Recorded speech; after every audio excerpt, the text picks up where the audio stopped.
At this point, we've all heard about the tragic death of 29-year-old Tyree Nichols. Nichols was pulled over on the night of January 7th on his way home.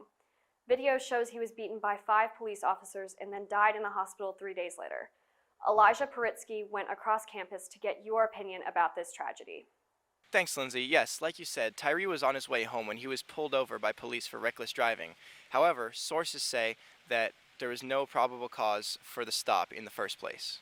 So can you tell me your initial reaction about the Tyree Nichols incident? I've heard the story.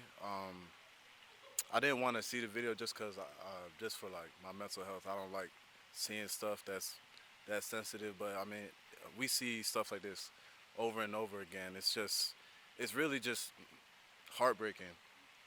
I mean, honestly, with the way America has been going thus far, I wasn't surprised to see that this has happened yet again. But I was surprised at how fast the police officers were charged and indicted off this case. So I don't know if you heard, but the 5 cops that were involved in killing Tyree Nichols were black. How do you feel this is different than if these cops were white?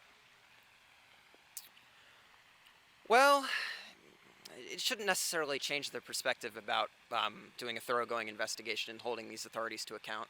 I don't really think that changes anything, that they were black officers, because they still committed this act of violence and we're still standing in solidarity with the police who have been harming us all this time. We've seen in the past how it's a struggle to get white police officers off of the payroll. So, if that's because they were black, I can't say for sure, but, it is something that you should take notice of. Lastly, what do you think needs to be done in the future to prevent this type of problem from occurring? Well, there needs to be more strict reprimand as it pertains to police brutality, for sure. Not just proactive measures, but also reactive measures.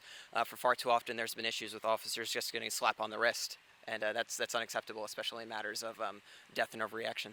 When I watched the video, I also saw that the officer was covering his body cam, which is one of the things they implemented to prevent stuff like this. So if they're finding ways around stuff to prevent this, then I really don't know what else we could do about it. An absolutely tragic and heartbreaking event. So far, 7 officers as well as 3 first responders have been charged with second-degree murder. The Memphis Police Department is conducting a criminal investigation to investigate the death of Nichols. I'm Elijah Poritzky, reporting for the Nightly News. Thanks, Elijah. All indications point to the idea there may be more charges to come. We will keep you updated on those as soon as we know more.